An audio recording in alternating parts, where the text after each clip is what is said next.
Hey guys, welcome to the channel. कैसे हैं आप सभी? उम्मीद करती हूँ बहुत अच्छे होंगे।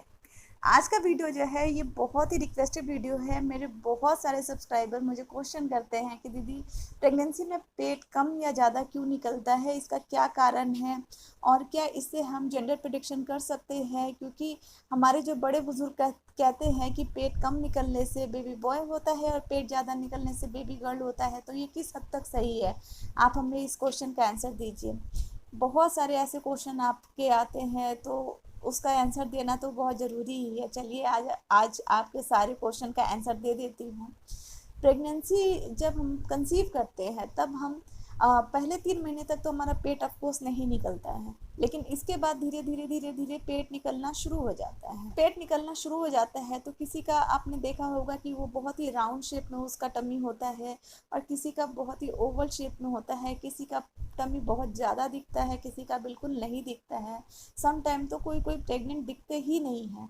तो इससे क्या हम जेंडर प्रेडिक्शन कर सकते हैं? क्योंकि बड़े बुजुर्ग जो होते हैं इन्हीं सब कुछ चीज़ों से लेकर वो अब कौन सा बेबी आने वाला है उसका जेंडर प्रेडिक्शन करते हैं। तो मेरे जो सब्सक्राइबर हैं उनके क्वेश्चन का आंसर मैं यहाँ पे देना चाहती हूँ। जब भी पेट निकलने लगता है तो जो छठा या सातवां महीना होता है उस समय तक अच्छे से बेबी डेवलप हो जाता है। और छठा या सातवां महीना होता है उस समय तक बेबी अच्छे से डेवलप हो जाता है, बेबी मूवमेंट भी करता है। और साथ ही साथ इसके बाद ना जो बेबी में जो ग्रो होता है, जिस तरीके से बेबी और भी ग्रो होता है तो उसमें क्या होता है कि उसके जो बाल होते हैं वो बड़े होने लगते हैं, उसकी जो चर्बी है, स्किन है, वो अच्छी आने लगती है। मतलब उस अपने आप को डेवलप करता है क्योंकि वो ऑलरेडी बड़ा हो चुका है। अब वो सिर्फ अपने आप को डेवलप करता है, अपना वेट गेन करता है। तो इससे ना क्या होता है कि मम्मी का जो जो भी मम्मा होती है उनके जो टमी है वो बाहर आने लगती है। अब ऐसी सिचुएशन में किसी किसी का टमी जो गोल होता है तो आपने देखा होगा कि ज़्यादातर जो शॉर्ट हाइट के होते हैं, जो शॉर्ट हाइट में है, काफ़ी उनकी हाइट छोटी है, उन लोगों का जो बेबी होता है वो आपको ज़्यादातर वो राउंड शेप का टमी उनको दिखेगा कि उनका जो टमी है वो राउंड शेप में है। लेकिन वहीं पे जो लोग लंबे हैं, कुछ ज़्यादा ही लंबे हैं, तो उनका जो टमी है वो दिखेगा ओवल शेप में। और मोस्टली कि बहुत लोगों का तो टमी दिखता ही नहीं है, क्योंकि कुछ लोगों की जो लेंथ भी होती है और वो हेल्दी भी होते हैं, तो वैसे लोगों की टमी समझ में ही नहीं आती है।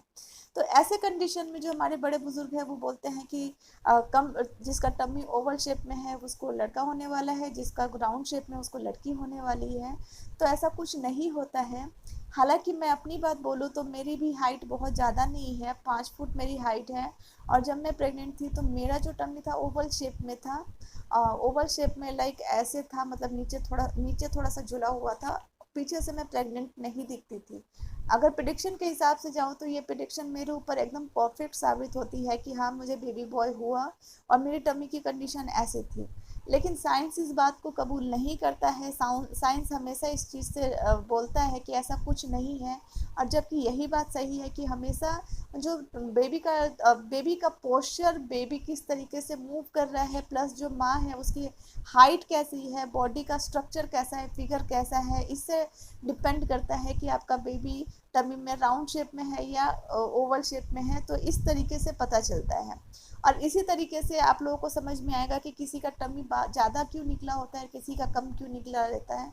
तो ये सारी चीज़ें होती है जिसकी वजह से हमारे टमी पर ऐसा फ़र्क दिखाई देता है। जबकि बेबी जो है वो क्या होने वाला है एकमात्र अल्ट्रासाउंड से ही पता चलता है, दूसरी कोई चीज़ नहीं है जो एग्जैक्ट आपको खबर देती है।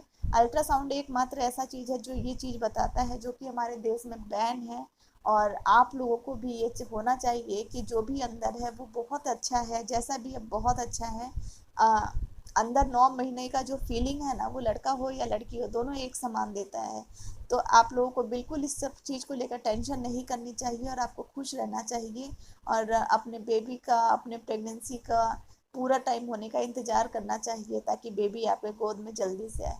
तो दोस्तों, उम्मीद करती हूँ कि आप लोगों के क्वेश्चन का मैं आंसर दे पाई हूँ। अगर थोड़ा भी वीडियो पसंद आया हो तो प्लीज़ लाइक कीजिए, शेयर कीजिए और चैनल पे फर्स्ट टाइम आए हो तो सब्सक्राइब कर लेना। फिर मिलते हैं अपने नेक्स्ट वीडियो में। Till then bye bye.